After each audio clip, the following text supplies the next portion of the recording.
Both presidential candidates, both former President Trump and Vice President Harris, are in the Valley today. Vice President Harris is going to find herself, I believe, in West Phoenix on this afternoon. She's going to be with the popular norteño band Los Tigres del Norte. That is Tigers of the North, if I remembered my high school Spanish. And so this is an event. The campaign has not yet released a location, but the online RSVP form said the event indicates it will take place in the Maryvale area. The former president will visit Glendale. He will be on stage with Tucker Carlson at Desert Diamond Arena as part of a media personalities, Tucker Carlson's tour. It also will feature Robert F. Kennedy Jr. will make an appearance. So how will any of these still, and I want you to hear a little bit of this, is who are the undecided voters? How undecided voters make their decision? Who's left? What are they? What are the left-leaning undecided voters? So they lean left, but they haven't necessarily decided they're pulling the level for Harris. Where are they? Cloud Research separated undecided voters into three groups by their political tendencies. They found 64% of left-leaning undecideds were unwilling to back Harris because of questions about her authenticity. They often cited concerns about how she changed her political stance on topics like fracking. I need to hear more about what Vice President Harris really stands on the issues. So that is what they're saying about her.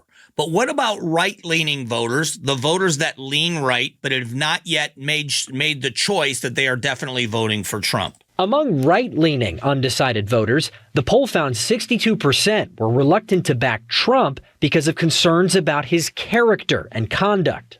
For people who are undecided but are open to supporting him, it's not the policies, right? It's his personality. So it's interesting because I've made the statement, I believe that anybody that's still undecided really doesn't like either candidate, and they're trying to find. So what recently sways undecided voters that support Trump? This is a continuation of that report. The poll also analyzed undecided voters who recently made up their minds, and they found a number were swayed by Trump's 3-hour appearance last week on the Joe Rogan podcast. This made me lean towards him, even though I don't trust him and think he's juvenile. So this is, again, part of the campaign strategy as you move to the very end, these little deciders. So the top reasons undecided voters choose a candidate. Ultimately, Cloud Research found the top reason undecided voters made up their minds was because of opposition to the other candidate. Again, I don't like either one. I either like the other one less. That seems to be what's happening with undecided voters. So how do you message? And that's going to be the question for these final days. Who's left and how do you message to them to sway them your way? If you hear that and you are Vice President Harris and these are people that lean left but have not yet said they are filling in the bubble for you, then how do you clarify where you stand on an issue that's going to sway them in your direction? If you're the former president, how do you say to people where it's a personality thing, where I agree with your policies much more than I agree with the other candidate, but I don't like the things you say. I don't like the way you say them. I don't like the way you behave. What does he say? What does he do to sway those voters? And how many of them are actually left? I think that a lot of this is about turnout. If you want to look at messaging and how messaging works by a candidate to their supporters, you have to admit that the messaging by Trump to his supporters works. In the last election cycle in 2020, there was this massive concern about voter integrity and mail-in ballots.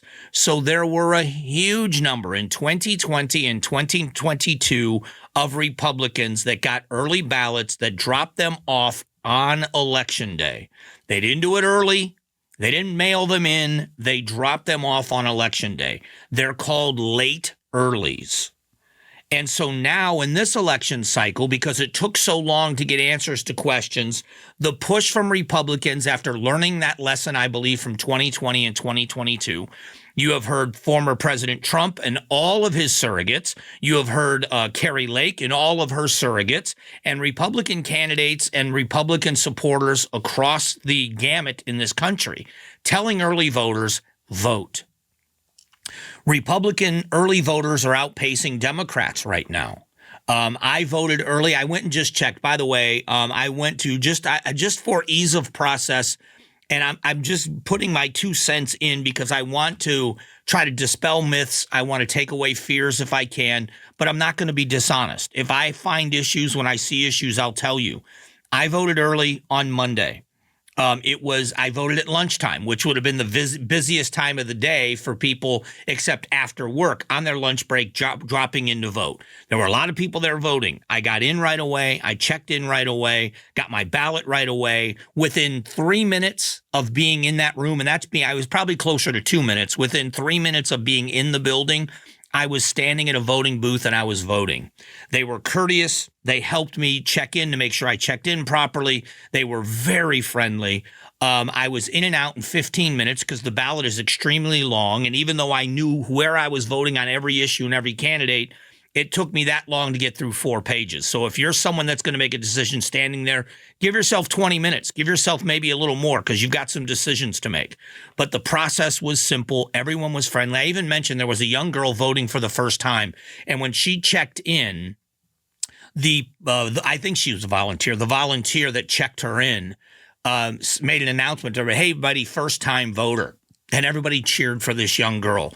So not everybody in that room, I'm sure, was voting the way I was voting, but it was a friendly atmosphere. It was courteous. It was cordial. It was quick. It was all the things you would hope for. There are probably going to be lines on election day, but the messaging has been, if you can get to one of these early voting centers. By the way, I signed up, beballotready.vote. I signed up for ballot tracking, which means I gave them my email address and I gave them my cell phone number so that when they got my ballot, which they have, once they check it in, once they've scanned it, we've received your ballot. I've gotten that notification. They've received my ballot.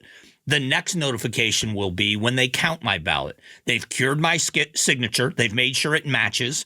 And then when they match my signature, they will separate my signature from the envelope, and then they will run my ballot through the tabulation machine. We won't know what those numbers are until election night, and there's no count yet. We don't know what the totals are, but it's in the tabulation machine. So that's already been that's not already been done. When that's done, I will get that notification. So they really go out of their way to help you through the process, and it's pretty simple. So I'm trying to dispel some myths, but at the same time, you want to be accurate. If there's issues on election day, there may be lines on election day. If you can go early, go early. I think that's a pretty simple solution. Thanks for watching the Mike Broomhead Show. Catch up on Amazing Arizonans, a KTAR News podcast, and click the button in the middle to subscribe.